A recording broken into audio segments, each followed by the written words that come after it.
अस्सलाम वालेकुम दोस्तों। दो मुल्क, दो कहानियां, दो अप्रोचेस, ये तो आपने सुना होगा। अब बाबर आजम को जब ड्रॉप किया गया तो दो तरह की अप्रोच अपनाई गई। कुछ लोगों ने यह कहा कि बाबर आजम को अपने ऊपर काम करना चाहिए, बाबर आजम को अपनी टेक्निक के ऊपर काम करना चाहिए, आराम करना चाहिए, रेस्ट करनी चाहिए। वैसे तो इसमें पाकिस्तान की जो मैनेजमेंट है उसमें जो तसलसल नहीं रहा, एक वजह तो वो भी है। लेकिन रमीज राजा की और वरिंदर सहवाग की जो अप्रोच है बाबर आजम को लेकर, वो बड़ी इंटरेस्टिंग है। और पाकिस्तानी जो माइंडसेट है वो आपको यहां पर दिखेगा कि हम किस पस्ती का शिकार हैं। और दूसरी तरफ इंडिया जो है वो हमारे खिलाड़ियों को, वरिंदर सहवाग, बाबर को ऐसा मशवरा दे रहा है कि जो प्रैक्टिकली वर्किंग है। जबकि हम क्या कह रहे हैं, इसमें क्या डिफरेंस है। एक तो ये बात है, वरिंदर सहवाग ने जो बात की है कि बाबर आजम जो है उसको डोमेस्टिक क्रिकेट खेलनी चाहिए, और मैं भी बार बार यही बात कह रहा हूं कि बाबर को डोमेस्टिक क्रिकेट खेलनी चाहिए। वो जब तक वहां पर परफॉर्म नहीं करता उसको टीम में शामिल नहीं करना चाहिए।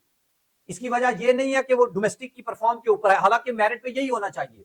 लेकिन अगर बाबर डोमेस्टिक में परफॉर्म करेगा, मेंटली जो उसकी स्ट्रेस है वो कम होगी, उसमें कॉन्फिडेंस आएगा, उसकी टेक्निक बेहतर होगी। आपने उसको ऑस्ट्रेलिया के दौरे में डाल दिया है, और ऑस्ट्रेलिया की पिचेस कितनी यानी हार्ड होती हैं, टफ होती हैं। अगर वहां पे उसने परफॉर्म नहीं किया तो फिर क्या करोगे। इसलिए आसान पिचेस के ऊपर उसको अपनी फॉर्म बहाल करनी चाहिए, ताकि वो टफ पिचेस के ऊपर परफॉर्म करे और कम बैक करे टीम में। और यही बात फिटनेस के ऊपर काम करने का मशवरा दिया है वरिंदर सहवाग ने। मेंटली मजबूत होने के लिए रेस्ट का मशवरा दिया है, और ये कहा है कि मेंटली और टेक्निकली बाबर को जो भी प्रॉब्लम्स हैं उनको सॉर्ट आउट करके जबरदस्त कमबैक करना चाहिए। और बाबर एक इंटरनेशनल स्टैंडर्ड का टैलेंटेड प्लेयर है और उसको शानदार कमबैक करना चाहिए। कुछ लोग वरिंदर सहवाग को इसके ऊपर तनकीद का निशाना भी बना रहे हैं। अब अपने लेजेंड की बात सुन लें, रमीज राजा साहब की। राजा साहब ये कहते हैं कि एक तो पहले हाथ बांध कर सारे जो चीफ सेलेक्टर हैं, टीम के ऑफिशियल्स हैं, वो हाथ बांध कर जाएं और बाबर आजम, नसीम शाह और शाहीन शाह आफरीदी की मिन्नतें करें, तरले करें, सर हम आपको निकालना नहीं चाहते, आपकी परफॉर्मेंस ऐसी है, आप खेल नहीं पा रहे, आपको रेस्ट की जरूरत है। शायद उनको यह भी कहना चाहिए था कि बाबर और इनके सर और पांव को भी दबाना चाहिए, और ये कहना चाहिए कि आप बराहे करम हम आपको नहीं निकाल सकते, आप ही ये कह दें कि हम नहीं खेल सकते। तो एक तो इस तरह का मशवरा दिया है, मतलब ऐसा ही रमीज राजा ने। दूसरी बड़ी अजीब बात की है कि बाबर, शाहीन और ये सुपरस्टार हैं, और अगर ये टीम में नहीं होंगे तो आपको स्पॉन्सर नहीं मिलेंगे, पैसा नहीं बनेगा। इसका मतलब यह है कि कामरान, गुलाम और हसनैन वगैरह जितनी मर्जी परफॉर्मेंस देते रहे तो नए खिलाड़ी ही जाकर सुपरस्टार बनते हैं ना। या जयसूर्या ने यह नहीं सोचा और कमिंडू मेंडस जैसा एक प्लेयर दे दिया श्रीलंका को, जो पता नहीं कितनी सेंचुरियां बना गया, सेंचुरी के नीचे वो बात नहीं करता।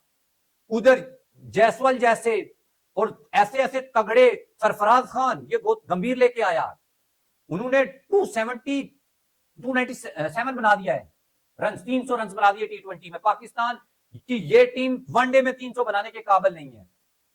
तो अप्रोच का फर्क जो है वो हमें देखना चाहिए कि ऑस्ट्रेलिया, हम चलो ऑस्ट्रेलिया और न्यूजीलैंड, इंग्लैंड जैसी अप्रोच नहीं है हमारी, इंडिया जैसी तो हो सकती है ना, श्रीलंका जैसी हो सकती है, बांग्लादेश जैसी तो हो सकती है ना।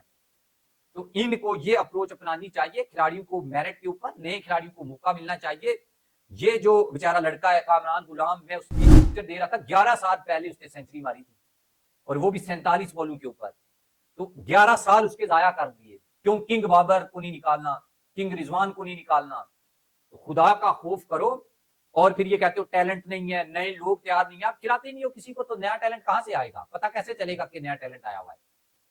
तो अब ये इस अप्रोच के साथ जा रहे हैं, और मेरे ख्याल में ऑस्ट्रेलिया के खिलाफ भी इन खिलाड़ियों को शामिल नहीं करना चाहिए था और नई टीम को आजमाना चाहिए था। हार आपने इस टीम के साथ भी जाना है ऑस्ट्रेलिया से, इसमें कोई शक नहीं है, आप ये मेरी बात लिख लें। लेकिन नए हार जाते तो इतना दुख नहीं होता, कम से कम एक्सपीरियंस तो हो जाता। और अब कामरान गुलाम को खिलाया जाएगा या नहीं, मुझे नहीं लगता। आपको लगता है तो आप कमेंट बॉक्स में बता सकते हैं।